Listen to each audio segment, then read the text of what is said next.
Mga diskarte chicks, may nabasa akong comment na siguradong maraming lalaki ang napaisip. Sabi niya, paano Lods? May dalawang lalaki, yung isa nagpapakita ng marespeto at yung isa nagpapakita ng pagkabastos sa mga salita. Pero yun pa ang napapansin. Yung lalaking bastos magsalita kaysa sa lalaking marespeto, ano po ba kulang sa lalaking marespeto?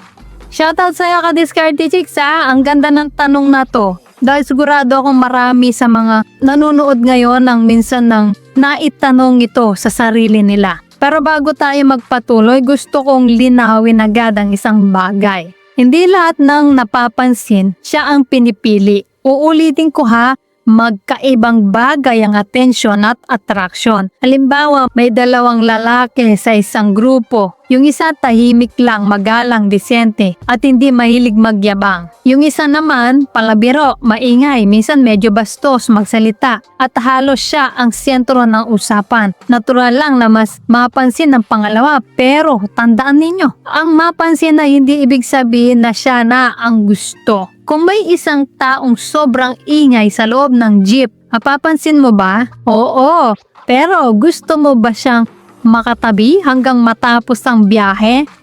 Hindi rin.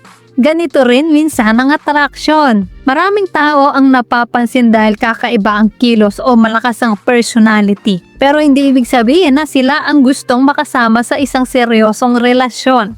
Kaya kung iniisip mong, Ma'am, kailangan ko na bang maging bastos para mapansin? Ang sagot ko po ay hindi. Sa psychology, may 5 dahilan kung bakit minsan mas napapansin ng isang lalaki. At baka dito mo rin maintindihan kung ano ang pwede mong i-improve nang hindi sinasakripisyo ang respeto mo sa ibang tao. So psychological reason number 1, mas madaling mapansin ang taong may malakas na presence. Natural sa utak natin na mapansin ang taong expressive, yung marunong magsalita, marunong makisama, hindi nahihiyang tumawa, hindi takot magsabi ng opinyon. Kaya kung may isang tahimik at may isang palabiro, sino ang unang mapapansin? Malamang yung mas expressive. Hindi dahil mas mabuti siyang tao, kundi dahil mas napansin lang siya. At tandaan ninyo, presence is not the same as character. Psychological reason number 2, madalas na pagkakamalan ang confidence bilang pagiging attractive. Ito ang malaking pagkakamali ng maraming lalaki. Kapag may nakita silang lalaking medyo maangas o prangka magsalita na nilalapitan ng babae, ang iniisip agad nila, gusto pala ng babae ang bastos. Hindi. Ang napansin ng babae ay maaring ang confidence. Ang problema minsan magkasamang lumalabas ang confidence at pagiging prangka. Kaya napagkakamalang ang kabastusan ang dahilan. Mga ka-diskarte chicks, pwede kang maging confident nang hindi ka bastos. Pwede kang maging matapang magsalita nang hindi ka nakakasakit ng ibang tao. Psychological reason number 3, ang sobrang bait ay minsan nagmumukhang walang paninindigan. Ito ang masakit na katotohanan. May mga lalaking mababait pero kapag kinausap mo, ikaw bahala, kahit ano, okay lang. Lahat na lang ay oo, lahat na lang ay sang-ayon, hindi dahil mabait, kundi dahil natatakot silang hindi magustuhan. At alam ninyo, may malaking pagkakaiba ang mabait at people pleaser. Ang tunay na mabait ay marunong ding magsabi ng opinyon, marunong tumanggi kapag kailangan, may sariling prinsipyo, may paninindigan. Hindi siya kailangan makipag-away, pero hindi rin siya nawawala ang boses para lang mapasaya ang lahat. So psychological reason number 4, ang sense of humor ay malakas gumawa ng connection. Minsan ang tinatawag nating bastos ay hindi naman talaga bastos. Makulit lang, palabiro, marunong mang-asar, at dahil doon, mas nagiging relax ang usapan. Mas masaya ang interaction. Kaya tandaan ninyo, hindi ang kabastusan ang gumagawa ng koneksyon, kundi ang kakayahang magbigay ng positibong emosyon sa kausap. Malaking bagay ang marunong kang magpatawa, basta alam mo ang limitasyon at marunong kang rumispeto. So, Psychological reason number 5, ang atensyon ay panandalian pero ang respeto ang nagpapatagal. Ito ang gusto kong tandaan ninyo. Maraming lalaki ang kayang makakuha ng atensyon, pero hindi lahat kayang makuha ang tiwala. Kung talagang gusto ng lahat ng babae ang bastos, bakit maraming relasyon ang nasisira dahil sa kawalan ng respeto? Bakit maraming babaeng umaalis sa lalaking minahal nila dahil napagod na sila sa masamang pagtrato? Ibig sabihin, hindi sapat ang mapansin. Sa huli, ang hinahanap ng maraming tao ay respeto, consistency, emotional maturity at seguridad. Kaya kung feeling mo hindi ka napapansin, huwag mong baguhin ang pagiging mabuti mong tao.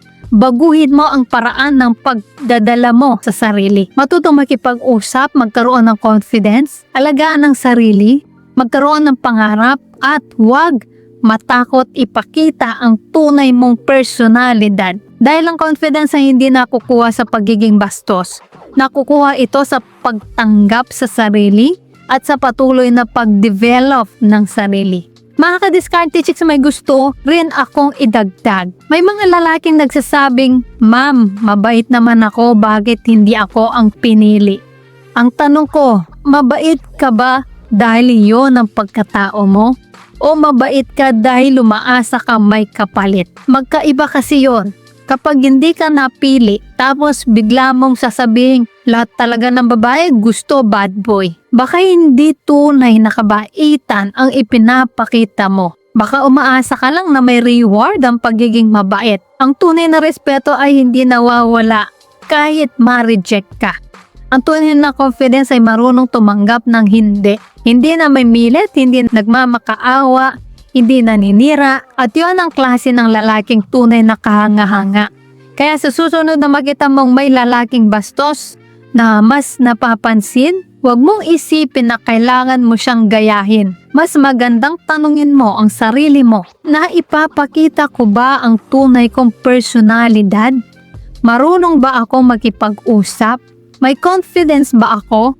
O baka natatakpan lang ito ng sobrang hiya? Dahil tandaan ninyo, hindi lang ang mapansin ang mahalaga.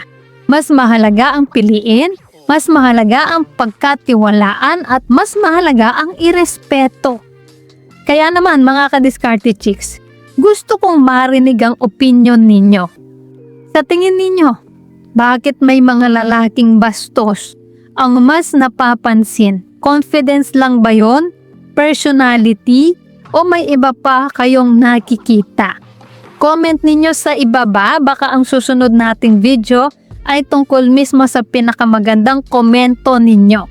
At tandaan, hindi mo kailangang maging bastos para mapansin. Ang tunay na diskarte ay ang maging lalaking may respeto, may kumpiyansa at may paninindigan. So ayan mga ka-diskarte chicks, sana ay may natutunan pa kayo sa video natin ngayon.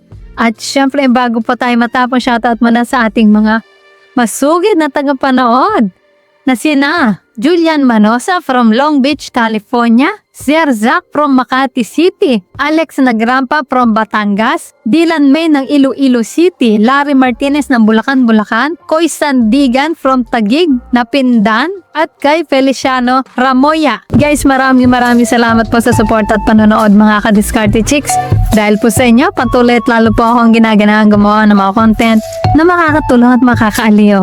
At para naman po sa mga hindi pa na-shoutout, gusto mo ma-shoutout sa next video, i-comment lang ang hashtag ka-diskarte chicks at sabi ko ng topic ang gusto mong pag-usapan natin next. Kung nagustuhan mo ang video na ito, ay huwag kalimutang mag-like, mag-subscribe, at i-share ito. So guys, this is Diskarte Chicks, your love mentor na lagi nandito para sa mga diskarteng pag-ibig. Kita-kits sa next video. Maraming salamat sa panonood. Ingat kayo palagi. Let's spread love.